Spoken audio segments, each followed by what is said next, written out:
Saudara sekalian, bacaan hari ini sebetulnya rentetan dari bacaan sejak 3 minggu lalu, ya, di mana para rasul dipilih oleh Yesus dengan namanya masing-masing, dan sudah diwartakan bahwa di dalam panggilan itu ada kehebatan tetapi juga ada kekurangannya. Di dalam nama-nama yang terpilih itu ada Petrus yang hebat tetapi sekaligus juga pengecut. Dalam kesatuan 12 rasul itu ada sebuah kesatuan tetapi ada juga pengkhianatan.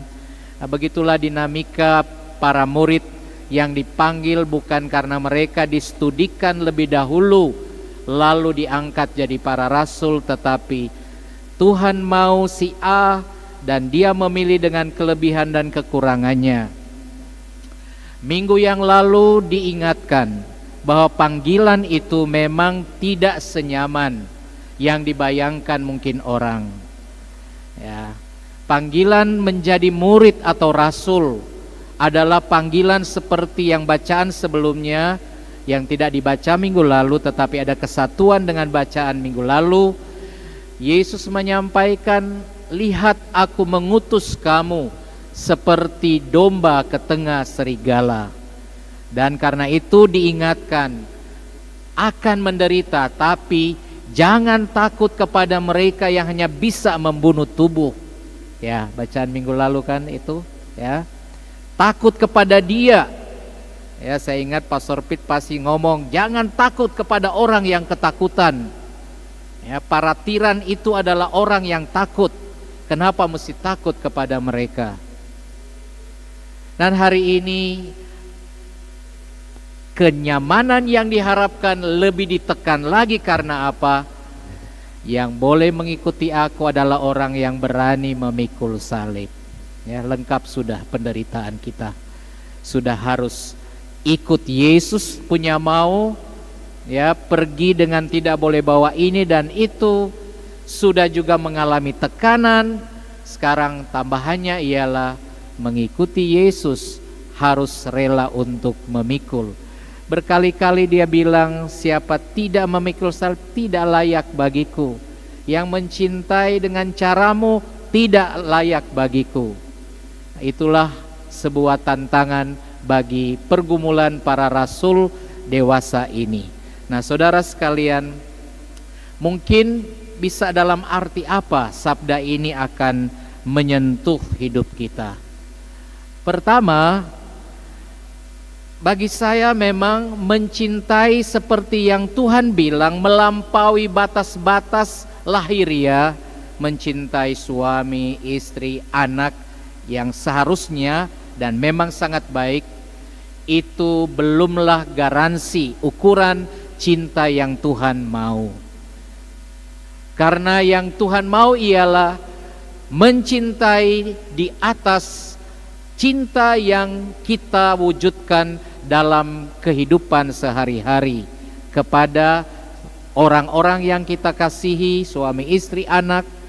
Dan cinta itu bahkan sangat misterius karena kadang-kadang harus melampaui yang tidak kelihatan.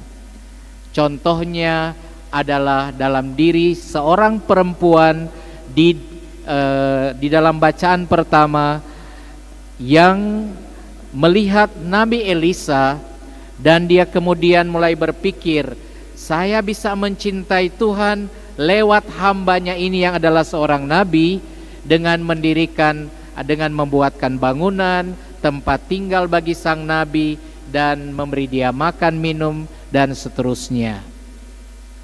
Lalu juga dalam Injil dikatakan, siapa yang memberi makan atau minum kepada sesama yang paling hina karena dia pengikutku, dia juga tidak akan kehilangan upahnya.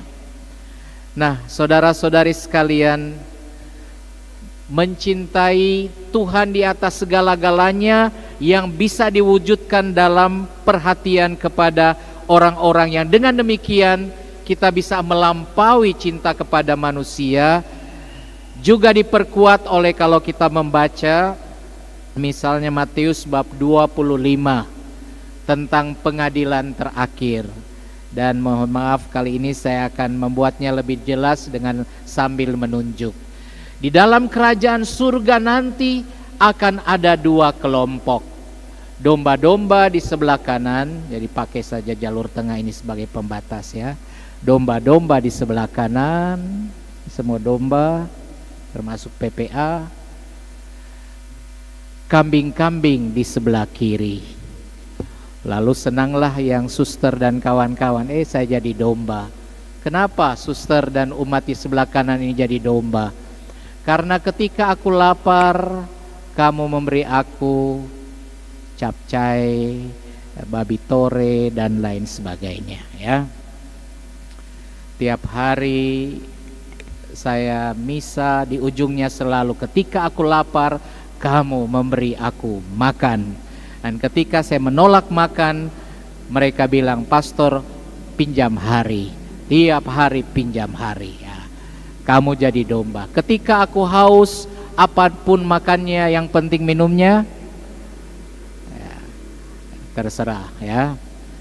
Ketika aku di penjara, kamu mengunjungi aku dan seterusnya. Ketika aku seorang asing, kamu memberi aku tumpangan. Maka mereka pun bingung, Tuhan kapan engkau begitu? Dan dia bilang, apa yang kau perbuat terhadap sesama yang paling hina, kau buat terhadap aku.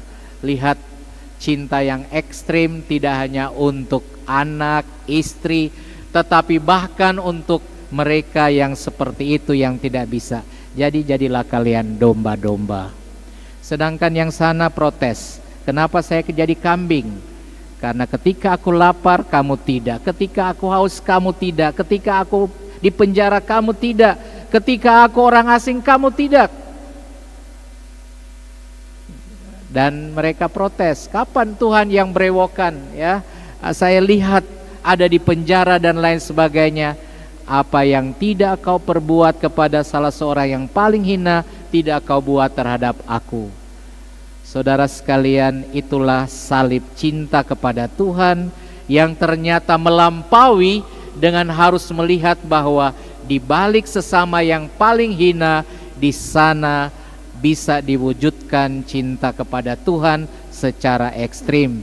Dan ini kadang-kadang memikul salib ya, adalah tertentu memikul salib. Pada umat GPI, tolong jangan marah kepada saya kalau saya bilang domba-domba sebelah kanan. Kalau ini mereka senang saja disebut domba-domba sebelah kanan. Tapi yang sebelah kiri yang merasa kok saya jadi kambing, karena ini bukan urusan pastor untuk menentukan. Dan kebetulan saja saya menghadap demikian, jadi domba di sebelah kanan, suster kau domba. Tapi kalau saya balik badan, nah siapa sekarang yang jadi domba ya?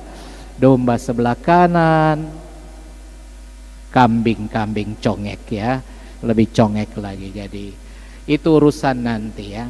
Saudara-saudari sekalian, yang kedua, dari bacaan yang kedua semakin jelas.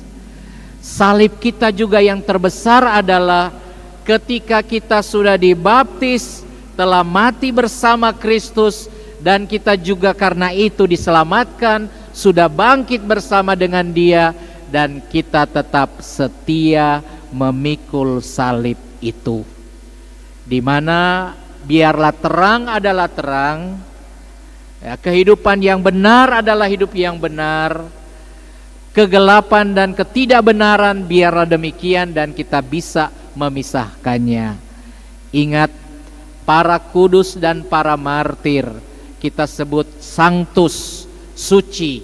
Bukan soalnya karena mereka seperti orang yang cool ya, digigit nyamuk dia bilang terima kasih donor darah ya.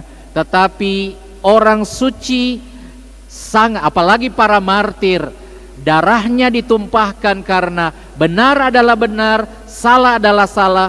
Mereka tahu memisahkannya, dan benar lakukan, tidak benar tidak lakukan. Kita kembali kepada kita. Janji baptis kita bilang apa? Apakah saudara menolak setan? Jawabannya ya. Dan segala perbuatannya ya. Apakah engkau menolak perjudian? Ya, pulang itu langsung sabung ayam ya, atau judi online apapun juga ya. Jadi inilah kita belum bisa jadi martir, belum jadi santo karena hari ini terang, sebentar gelap ya, dan lain sebagainya. Karena itu memikul salib adalah engkau telah mati karena dosa, maka engkau juga harus hidup karena baptisan. Dan ini dalam hidup kita adalah bagian dari kerasulan memikul salib Tuhan lewat janji baptis.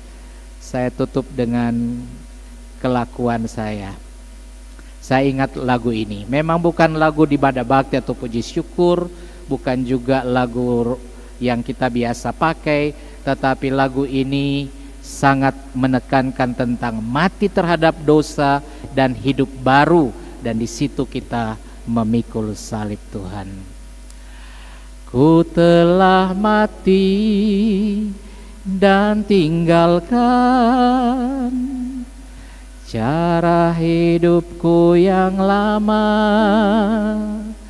semuanya sia-sia dan tak berarti lagi. Hidup ini ku letakkan pada mezbah-Mu ya Tuhan, semuanya sia.